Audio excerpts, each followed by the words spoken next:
Hi everybody, welcome back to Missy's Imaginings. Today is going to be kind of a short video. I just wanted to update you on a project that I've been working on and also let you know that there is going to be a new pattern posted today. So yeah, first to the project. My niece, I've been working on a project for her, and of the ultra leather vinyl that I have, there's lots of different colors, and so I decided to do a patchwork blanket using the vinyl, the ultra leather vinyl, for the top of the patched blanket.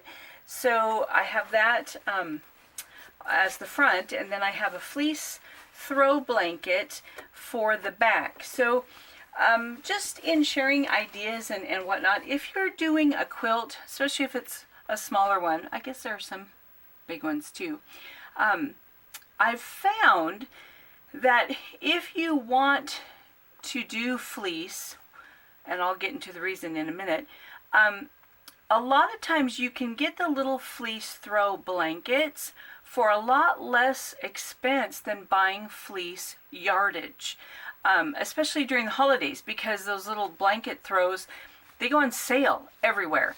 And so this fleece blanket, it's really cute. It has butterflies. I'll show it more of it in a minute. But it was $2.50.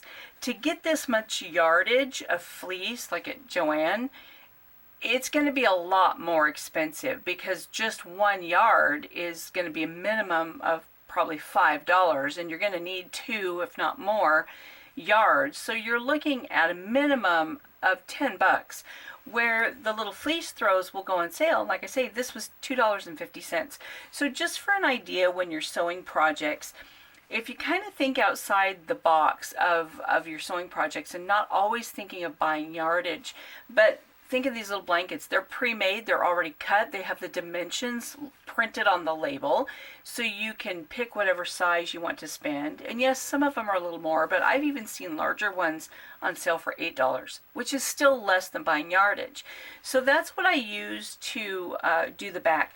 I also did put batting in it, because the ultra leather, of course, when you sew it, the seam allowance is going to be a little stiff.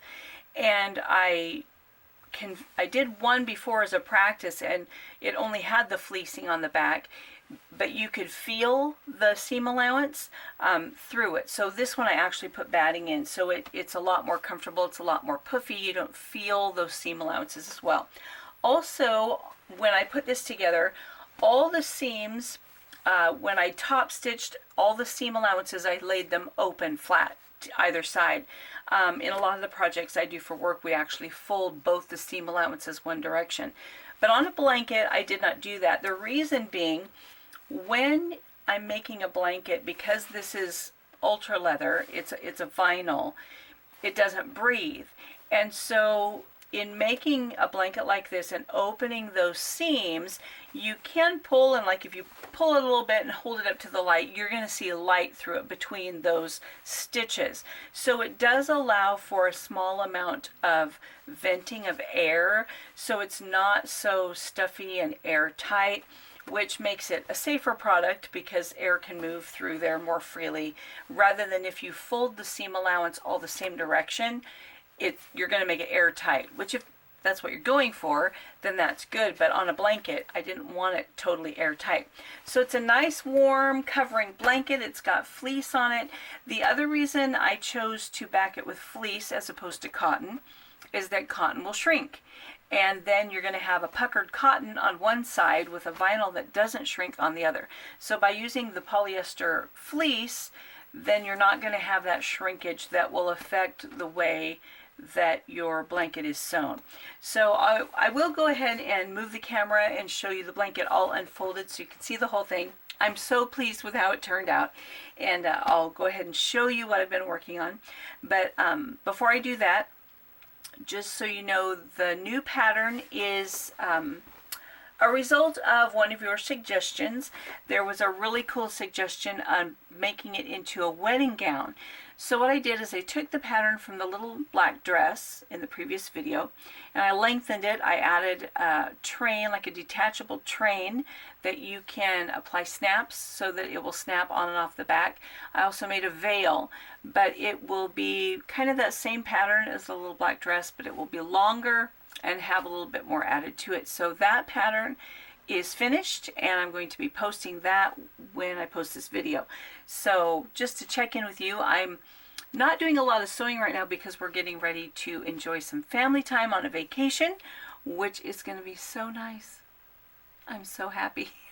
So we're going to be enjoying some family time and taking a week off, and I am super, super excited. So I'm not sure when the next video will be, but it will be a sewing project. I'm just not sure if it will be an actual week that I put that together, just because I'm going to be doing some other things this week. So I just wanted to let you know, show you what I've been working on. I'll post the pattern.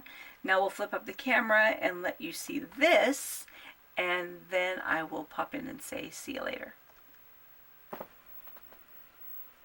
So here's the project I've been working on lately.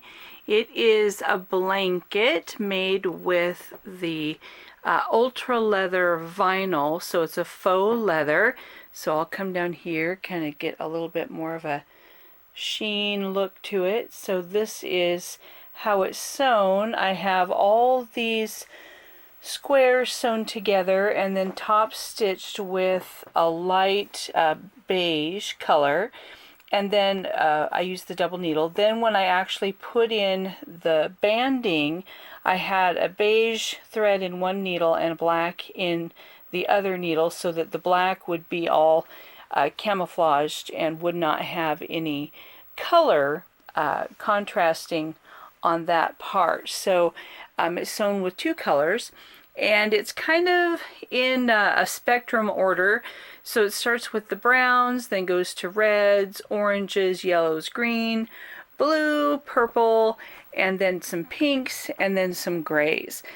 That just happens to be the realm of my scraps. So then on the back side, I actually have just one of the little fleece throws that you can buy. And this one has butterflies, so that was fun. And I actually put the fleece and the vinyl sections, the top, together with right sides together. Then I put batting on one side. And I actually, with the right sides of the fleece and the vinyl together, I sewed it like you would a pillow, or just around the edges. Then turned it right side out, and then, of course, put the batting inside it, and then top stitched around the edge. And then because this is vinyl, I didn't want to actually quilt onto the vinyl, and so what I did is just in the seam line on the black, I tacked it in the center and then like halfway between the center and the edge on each side. So about here, I just did a little back tack of black thread, and then of course on this side I used white thread so that it wouldn't show with black on the back. And I did that for every single row, so going down the center and then also midway between the center and the outsides. So each row I just did a tacking to hold that together, because I didn't want to tie it with yarn. I just didn't think that aesthetic would match the blanket, because it's very slick chic, you know, ultra leather, and I didn't want the yarn on there. A lot of times I like an extra texture, but not with this as the top. It just didn't really match. And then I didn't want the ties on the butterfly side, because that would leave the loop of yarn still on this side. So I thought that just was the best way that I wanted to actually tack that down, so it's not actually quilted with a lot of stitching. And with this, because it has not a lot of stretch but some stretch, I've tried one before of sewing just across, you know, to actually quilt it, and it just kind of ends up buckling and not looking very nice when you're finished. So I thought the tacking was just a better way to get that put together. So that's been my latest project.